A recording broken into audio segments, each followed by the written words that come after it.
ক্রিকেটের নন্দনকাননে আজ হলো দেবী বরণ। বরণ করে নেওয়া হলো বিশ্ব চ্যাম্পিয়ন রিচা ঘোষকে।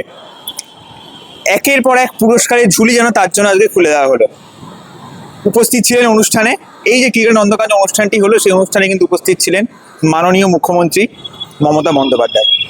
সেখানে উপস্থিত ছিলেন বর্তমানে সিএবি প্রেসিডেন্ট এবং প্রাক্তনে ভারতের অধিনায়ক সৌরভ গাঙ্গুলি। উপস্থিত ছিলেন রাজ্যের ক্রীড়ামন্ত্রী অরূপ বিশ্বাস এবং অভিনেত্রী মিমি চক্রবর্তী।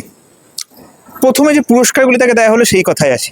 প্রথমেই কিন্তু দেওয়া হলো তাকে সোনার ব্যাট ও বল। যেমন আপনারা হয়তো জানেন যে সোনার ব্যাট ও বল দিয়ে সিএবির তরফ থেকে তাকে পুরস্কৃত করা হলো। এবং তারপর দেওয়া হলো 34 লক্ষ টাকা। এবং 34 লক্ষ টাকার কিন্তু একটা মাহাত্ম্য আছে।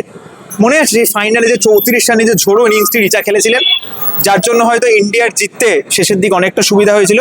জেইমা রদ্রিগেজ ইনিংস তো সবাই মনে আছে, কিন্তু যে রিচা ঘোষের যে 34 রান, যে 34-এর ঝোড়ো ইনিংসটা খেলেছিলেন, তার ক্ষেত্রেই কিন্তু সেই প্রত্যেক রানের জন্য দেওয়া হলো 1 লক্ষ টাকা করে, অর্থাৎ 34 লক্ষ টাকা সিএবির তরফ থেকে রিচা ঘোষকে তুলে দেওয়া হলো। একটি চাকরি। এছাড়া আমাদের রাজ্যের মুখ্যমন্ত্রী কিন্তু রিচা ঘোষকে বঙ্গভূষণ উপাধি দিয়েও ভূষিত করলেন এবং দিলেন একটি চাকরি, পুলিশের চাকরি, ডিএসপি, দ্য ডেপুটি সুপারিনটেন্ডেন্টের চাকরি তিনি কিন্তু দিলেন রিচা ঘোষকে। এবং আরেকটি জিনিস, সিএবির তরফ থেকে কিন্তু মুখ্যমন্ত্রীকে একটি রেপ্লিকা দেওয়া হলো, ফ্রিডম কাপের যে রেপ্লিকা। অর্থাৎ আপনারা জানেন ইন্ডিয়া ভার্সেস সাউথ আফ্রিকা কিন্তু যে সিরিজ শুরু হচ্ছে 14ই নভেম্বর থেকে, হবে এই ক্রিকেটের নন্দনকাননে। এবং সেটির ট্রফির রেপ্লিকা দিয়ে কিন্তু মুখ্যমন্ত্রীকে সেই ম্যাচে অন্তত যে কোনো একটি দিন আসার জন্য সিএবির তরফ থেকে মুখ্যমন্ত্রীকে আমন্ত্রণ জানানো হলো। এবং এবার আপনারা শুনে নিন সেই বিশ্বজয়ী রিচা ঘোষ কি বললেন এবং কি বললেন সিএবি প্রেসিডেন্ট সৌরভ গাঙ্গুলি। এবার আপনারা শুনে নেবেন ইনসাইড স্পোর্টস বাংলার পর্দায়।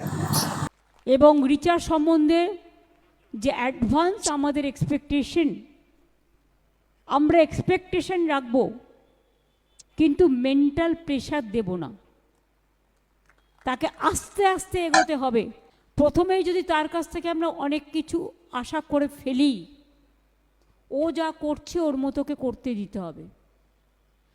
তাহলে আবার চারিদিকে অনেক আমাদের যেমন বন্ধুও আছে, শত্রুও তো আছে। আমি ভারতের ওই 3টে ওয়ার্ল্ড কাপ ফাইনালে ক্যাপ্টেন ছিলাম, আমি 3টেই রানার্স আপ হয়েছি। সেই জন্য ওয়ার্ল্ড কাপ জেতার কি আনন্দ, ওয়ার্ল্ড কাপ জেতার কি অনুভূতি, সেটা রিচাই ভালো বলতে পারবে। রিচা শুধু একটি ভালো প্লেয়ার নন, আপনারা স্মৃতিকে দেখেছেন, আপনারা হারমানকে দেখছেন, আপনারা জেমাইমাকে দেখছেন, কিন্তু রিচা যে ভারতীয় ক্রিকেটে যে রোলটা করে, 6 নম্বর এসে যে ব্যাটিংটা করে ক্রিকেটে, সেটা সবচেয়ে ডিফিকাল্ট। আর কারণ ওই এমন একটা সময় যেখানে তুমি পাবে বল কম আর তোমাকে রান করতে হবে সবচেয়ে বেশি। আমি দেশের ওই ওয়ানডে ক্রিকেটে ওপেন করতাম, আমি জানি যে 6 নম্বর 7 নম্বরে কেএফ বা যুবরাজ আসতো, তাদের জন্য সিচুয়েশনটা কত কঠিন। তাই ভারত এই ওয়ার্ল্ড কাপে হয়তো জেমাইমার 136টা মনে রাখবে, ভারত এই ওয়ার্ল্ড কাপে সেমিফাইনালে হারমানের 85টা মনে রাখবে, কিন্তু ওয়ার্ল্ড কাপের প্রতিটি ম্যাচে, সে সাউথ আফ্রিকার এগেনস্টে 94 হোক 57 বলসে, ফাইনালে 34 হোক 17 বলসে, শুধু স্ট্রাইক রেটে দেখবেন। অ্যান্ড এটা আমি কিন্তু 50 ওভারের কথা বলছি, it's not 20 overs cricket. Richer strike rate is the difference from India finishing at 265 and finishing at 325.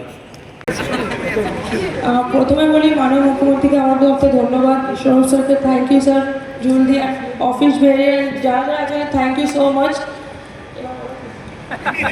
প্রশ্নটা হচ্ছে যে কিরম লাগছে, স্বপ্নের মতো মনে হচ্ছে? অবভিয়াসলি এটা সবার স্বপ্ন থাকে, যখন এটা আমার জন্য অনেকটা স্বপ্নের মতনই। যেভাবে শিলিগুড়িতে আমাকে ওয়েলকাম করেছেন, এখানে যেভাবে সবাই আমাকে ওয়েলকাম করেছেন, তো খুব ভালো লাগছে, আর স্বপ্নের মতনই এটা লাগছে। রিচা, তুমি প্রত্যেকটা বড় ম্যাচে, পাকিস্তান ম্যাচের সবাই তোমার ফাইনালের ইনিংসের কথা বলছে, কিন্তু পাকিস্তান ম্যাচ জেতার পেছনেও তোমার একটা খুব ইম্পর্টেন্ট ইনিংস ছিল। যখনই আন্ডার প্রেশার তখনই তুমি খুব ভালো খেলেছো। এর জন্যে কিভাবে তুমি নিজেকে তৈরি করো? এর জন্য আমি সবসময় যখনই আমি নেটসে ব্যাটিং করি বা ওপেন নেটস করি, ওখানে আমি সবসময় আমার টার্গেট সেট করি কি এই টাইমে কত রান লাগবে, কত বলে। আই থিঙ্ক ওটা আমাকে অনেক হেল্প করে। আই থিঙ্ক ওই প্র্যাকটিস সেশনটা ম্যাচে আমাকে হেল্প করে।